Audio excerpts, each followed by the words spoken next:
Shalom Yesharala. First and foremost, I'm going to give all praises and glory to Yahweh, Ba'ashem, Yahushai, Ba'ashem, Rachab Kodash. Double honors to the apostles, elders of Great Millstone. Peace and blessing to those Akim that's preached the word in all truth and sincerity, along to Israelite foreigner brothers that are like the heathens.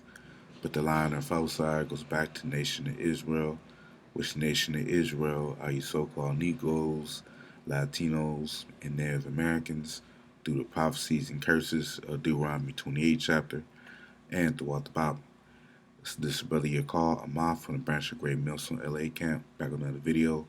And today's video will be entitled, Judgment Must Begin at the House of the Most High.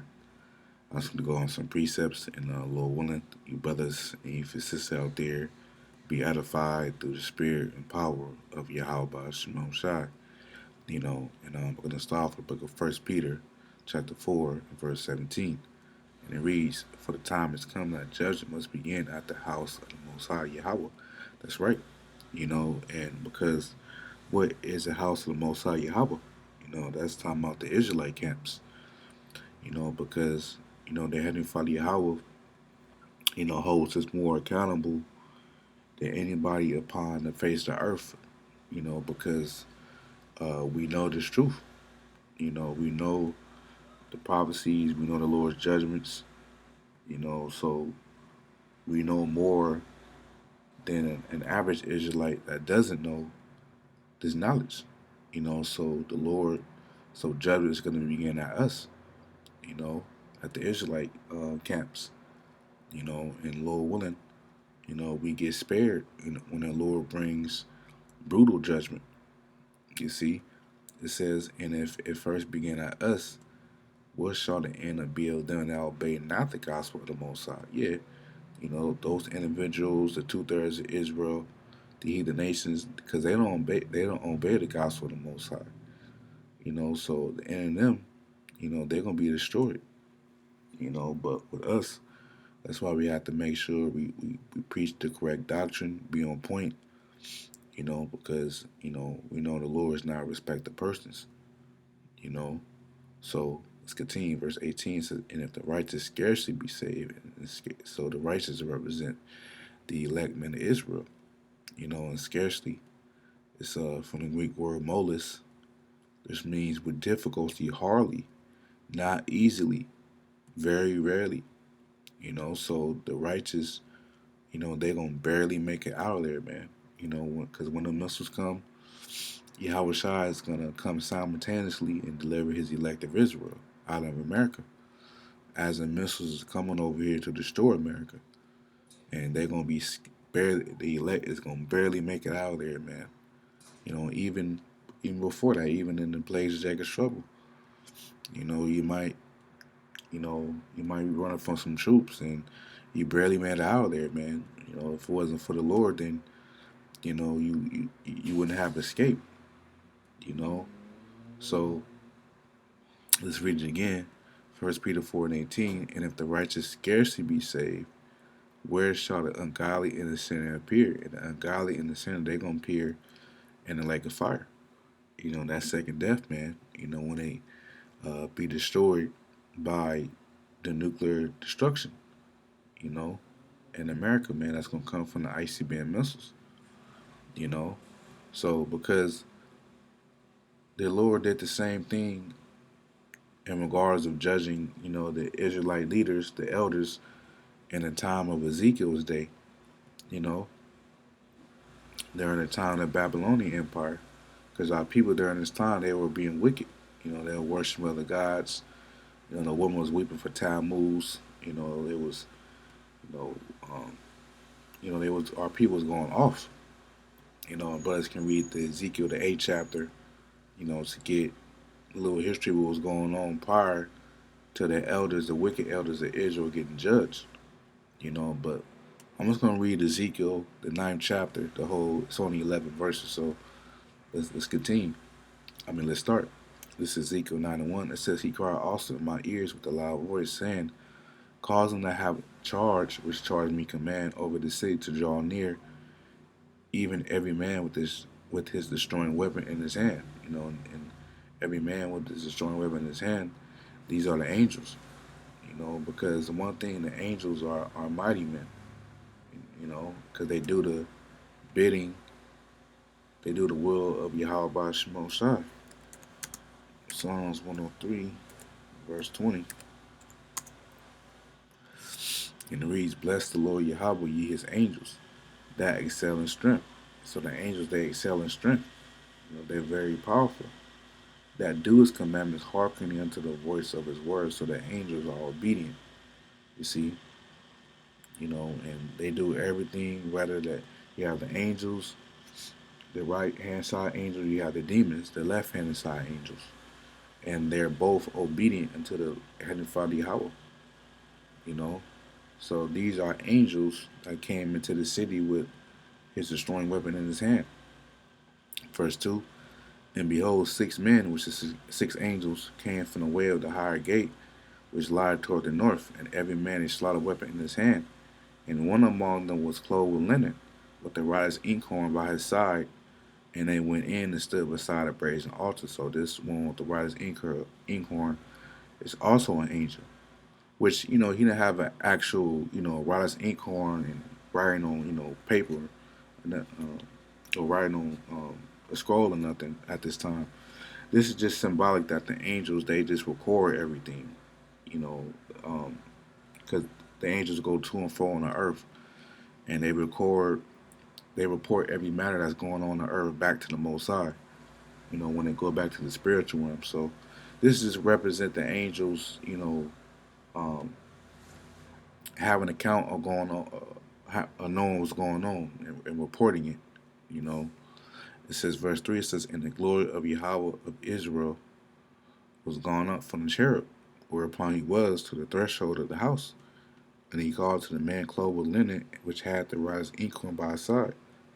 And the Lord Yahweh said to him, Go through the midst of the city, through the midst of Jerusalem, and set a mark upon the foreheads of the men that sigh and that cry for all abominations that were done in the midst thereof." Right. So this mark, which is the spiritual mark, by the way, you know, when you define the word, it's from the Hebrew word dawa, dawa, which means mark as a sign of exemption from judgment. Yeah.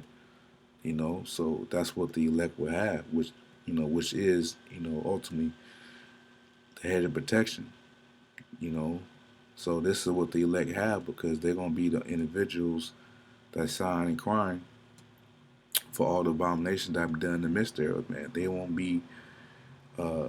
love their life in their captivity here in America in the last days. You know, the elect will not live their lives here in America when they wake up to the truth. You know, so the Lord will put a spiritual mark upon them, the wall that exempts a judgment, mark of exemption from judgment, so they won't get judged because they are the elect and they're doing the will of the Lord. Sighing and crying, an outcry against this place, this wicked kingdom, and they'll be doing their works as well. But this is verse 5. It says, "And to the other angels, he said in my hearing, go ye after him through the city and smite. Let not your eyes spare, neither have you pity, man." So right. So these are the angels.